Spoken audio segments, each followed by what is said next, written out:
The Supreme Court recently overturned Roe v. Wade with their decision in Dobbs v. Jackson Women's Health Organization, thereby eliminating a woman's federally protected right to an abortion. However, I predict that the issue of abortion is going to turn right around and come back to the Supreme Court, not as a 14th Amendment case, but as a First Amendment case. And this is going to be because of long-standing, sincerely held religious beliefs documented within the religious writings of Judaism. It's a sensitive and controversial topic, but we're talking about abortion in this edition of Text Excavator.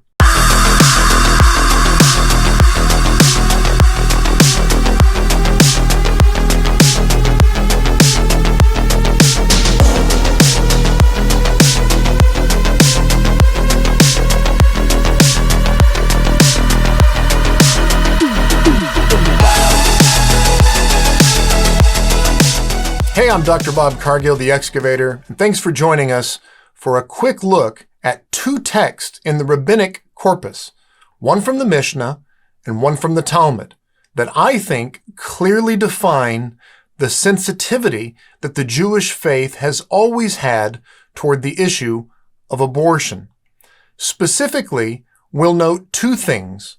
One, that the Jewish writings acknowledge that during a pregnancy, there is something of value present, something precious. It's not just a clump of cells. It's something that, if harmed or injured, brings about a fine, according to Exodus 21:22. So it's not nothing. But second, we'll notice that this potential life that is carried in the womb is not considered a person legally. In Judaism, the fetus is not considered to be a person until it is born.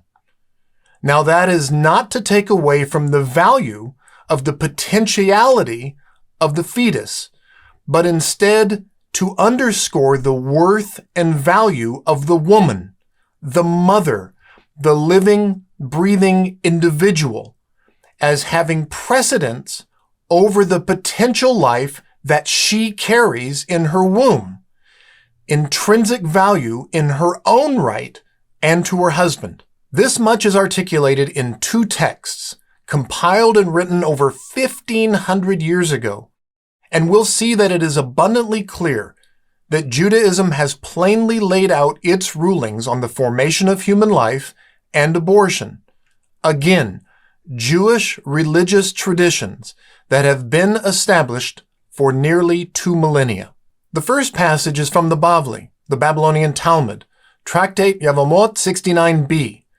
Remember, along with the Hebrew Bible, the Old Testament to Christians, the Mishnah and the Talmuds constitute the body of collected Jewish interpretation of the biblical texts, as well as the legal and religious laws that inform and guide Judaism today.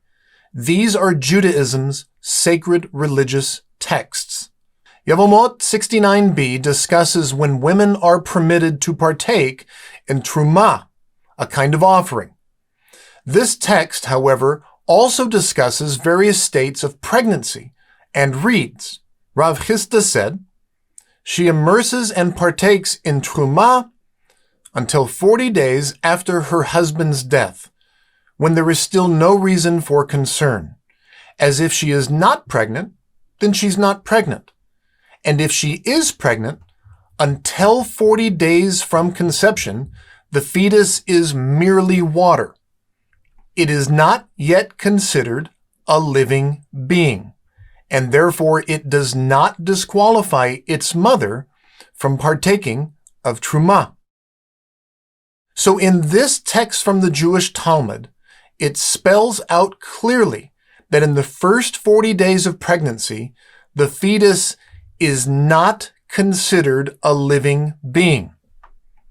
They didn't have modern technology back then, so they called it merely water, but this underscores that in the earliest stages of pregnancy, there is a small, almost invisible entity that, according to the Talmud, is not considered a living being. They clearly did not believe, and this is key, that life begins at conception. When life begins is a philosophical or religious belief that has been debated for millennia. But the Jewish faith has stated in writing that, quote, until 40 days from conception, the fetus is merely water. It is not yet considered a living being. You can disagree with that position philosophically or religiously, but that is Judaism's teaching in the Jewish religious texts. The second passage comes from Mishnah Oholot 7:6. Now, this passage is a tough one for some folks to read, but it is a situation that is all too common when dealing with pregnancy. That of a difficult pregnancy or difficult labor that risks the life of the mother. Yes, the Mishnah addresses even this specific scenario.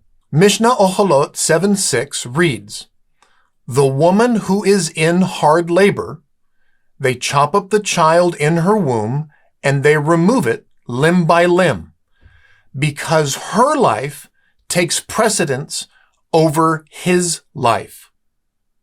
If its greater part has gone forth, they do not touch him, for they do not set aside one life on account of another life." Once again, I think it is pretty clear that the unborn child in the womb is not yet considered a legal person. Again, read the text. When the well-being of the mother is at risk, a woman is authorized to abort the fetus, quote, because her life takes precedence over the fetus's life. It is very clear. However, Judaism draws a line. Once the child passes from the womb, it is considered to be a person. Now, there's a debate within Judaism whether this means the entire child or just the child's head. But either way, it appears to be consistent with the theme echoed throughout Hebrew Scripture that life begins with the breath of life, which takes place either when the head or the entire body passes from the mother. But up until this point, Mishnah Oholot states clearly that the fetus can be aborted prior to its birth in the case of a hard pregnancy, quote, because the mother's life takes precedence over the unborn child's life. Judaism affirms the value of the living woman over the unborn fetus. Now, Judaism did not have to do that. Judaism could have said, since we value men over women, and we don't know the gender of this unborn fetus, you can't touch this unborn fetus. We don't care what's going to happen to the woman that's already alive giving birth to this fetus. You can't harm this potential male coming forth from the womb. But that's not what it did. Judaism says, we value the life of the living woman, the living female, the living, breathing mother over the life of the unborn fetus. Judaism values the mother's life, and the unborn fetus is still part of the mother. Now, those are the Jewish texts from the Jewish faith. Here's my question. Now that the Supreme Court has overturned Roe v. Wade with their Dobbs v. Jackson decision and eliminated abortion as a federally protected right and sent the issue of abortion back to each individual state to decide for itself whether or not abortion is a protected right, how long is it going to take for some overzealous right-wing conservative Christian prosecutor in one of these states that have banned abortion to prosecute, let's say, a Jewish woman and her Jewish doctor for terminating a pregnancy in accordance with their sincerely held religious beliefs. Religious beliefs, by the way, that have been established in writing for 1,500 years, and for this Jewish woman and her Jewish doctor to rightly defend themselves on the grounds of the First Amendment to the Constitution, which guarantees the freedom to practice one's religion without prosecution from the state. I guess what I'm suggesting is that banning abortion, especially in cases of assault, incest, and potential harm to the mother, is a violation of the First Amendment right of Jews in America to practice their faith at a time when they likely need it the most. The decision to abort a fetus during a difficult pregnancy must be an agonizing choice. It is likely to be the most personal, most difficult decision that any person of faith will have to make. How can some Christian district attorney, or the Supreme Court for that matter, deny a Jewish woman the right to make this decision in accordance with her long-established religious tradition?